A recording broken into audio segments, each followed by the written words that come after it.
اس کا یہ حکم ہے کہ اگر دوسرا غیر مکروہ پانی موجود ہو تو اس پانی کو استعمال کرنا مکروہ تنزیہی ہے، لیکن اگر اس کے علاوہ کوئی دوسرا پانی موجود نہیں ہے تو اس سے طہارت حاصل کیا جا سکتا ہے۔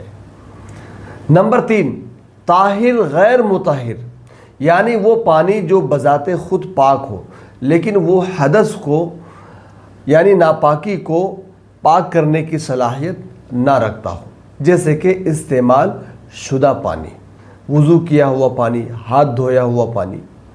اس سے حکمی نجاست کو ہم دور نہیں کر سکتے، یعنی اس سے وضو اور غسل نہیں کر سکتے، لیکن حقیقی نجاست کو اس سے دور کر سکتے ہیں، یعنی اس سے کپڑے وغیرہ کو دھویا جا سکتا ہے۔ نمبر 4، نجس، یعنی وہ پانی جس میں کوئی نجاست مل گئی ہو۔ اب اگر وہ تھوڑا پانی ہے تو نجاست پڑتے ہی پانی نجس ہو جائے گا، اور اگر مائع کثیر یعنی زیادہ پانی ہے تو نجاست کا حکم اس وقت ہوگا جب کہ نجاست کا اثر یعنی ذائقہ، رنگ یا بو پانی میں ظاہر ہو جائے۔ نمبر 5، مشکوک پانی، یہ وہ پانی ہے جس میں گدھے یا خچر نے منہ ڈال دیا ہو۔ اس کا حکم یہ ہے کہ دوسرے پاک پانی کے رہتے ہوئے اس سے وضو وغیرہ نہ کرے، اور اگر دوسرا پانی موجود نہ ہو تو اس سے وضو کر لے لیکن بعد میں تیمم بھی کر لے۔ مائع طاہر مطہر کی قسمیں، جو پانی پاک ہو اور پاک کرنے کی صلاحیت بھی رکھتا ہو، اس کی 3 قسمیں ہیں۔ نمبر 1، بہتا ہوا پانی، یعنی ایسا پانی جو دیکھنے میں بہتا ہوا ہو اور اس کی ایک علامت یہ ہے کہ وہ کم از کم تنکے کو بہا لے جائے۔ نمبر 2، ٹھہرا ہوا زیادہ پانی، یعنی وہ پانی جو اگرچہ ٹھہرا ہوا ہو لیکن وہ دیکھنے والے کی نظر میں زیادہ ہو، جس کا اندازہ 10 ہاتھ لمبائی چوڑائی یعنی 225 اسکوائر فٹ سے لگایا گیا ہے، مثلا بڑا حوض یا بڑی ٹینکی۔ یہ زیادہ ٹھہرا ہوا پانی بھی بہتے ہوئے پانی کے حکم میں ہوتا ہے۔ نمبر 3، ٹھہرا ہوا تھوڑا پانی، یعنی ایسا پانی جس کی مقدار 10 دردہ سے کم ہو، یعنی 10 بائی 10 سے کم ہو، جیسے کنواں یا چھوٹی ٹینکی۔ بہتے ہوئے پانی کا کیا حکم ہے؟ جو پانی جاری ہو یعنی بہتا ہوا ہو، جیسے نہر یا ندی، یا بہتے ہوئے پانی کے حکم میں ہو، جیسے بڑا حوض یا تالاب، تو اس پانی میں نجاست گرنے سے پانی ناپاک نہیں ہوتا، یہاں تک کہ وہ نجاست اس کے رنگ کو، ذائقے کو یا بو کو نہ بدل دے۔ بہتے ہوئے پانی کی گہرائی کتنی ہونی چاہیے؟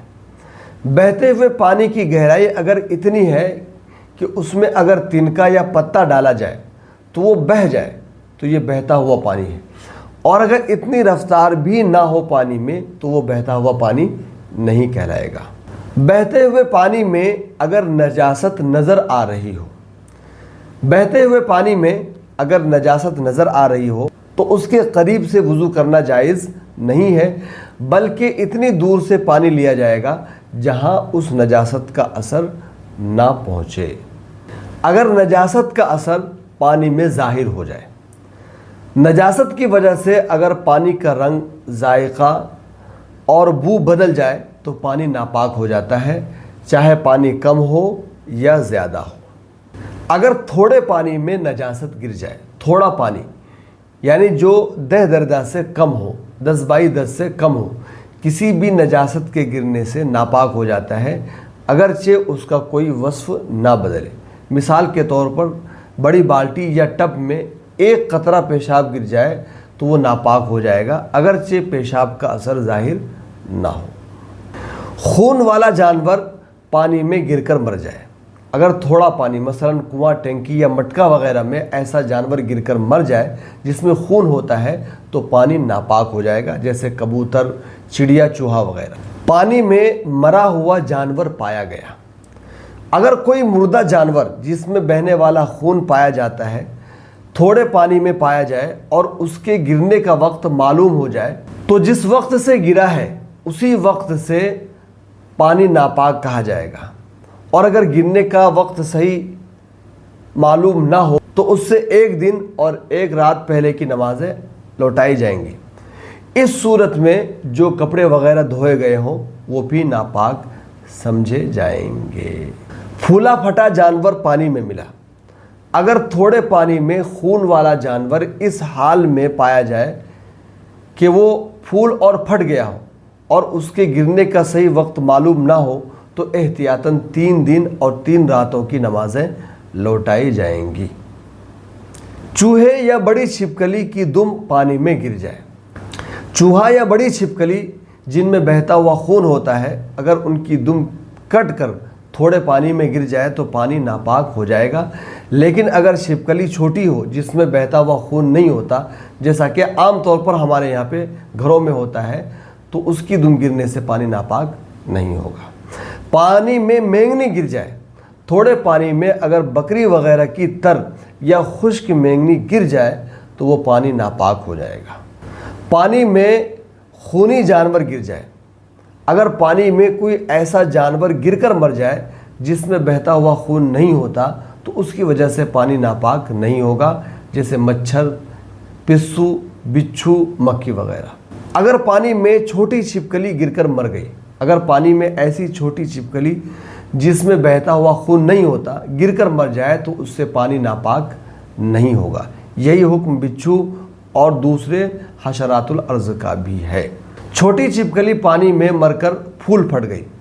اگر چھوٹی چھپکلی پانی میں مر کر پھول پھٹ جائے اور اس کے اجزاء، اس کے پارٹیکلز پانی میں شامل ہو جائے تو پانی ناپاک تو نہیں ہوگا، لیکن ایسے پانی کا پینا مکروہ تحریمی ہے، اس لیے کہ چھپکلی کا کھانا حرام ہے اور مذکورہ پانی پینے سے اس کے پارٹیکلز، اس کے اجزاء پیٹ میں چلے جانے کا امکان ہے۔ جنبی آدمی کا پانی کے برتن میں ہاتھ ڈالنا۔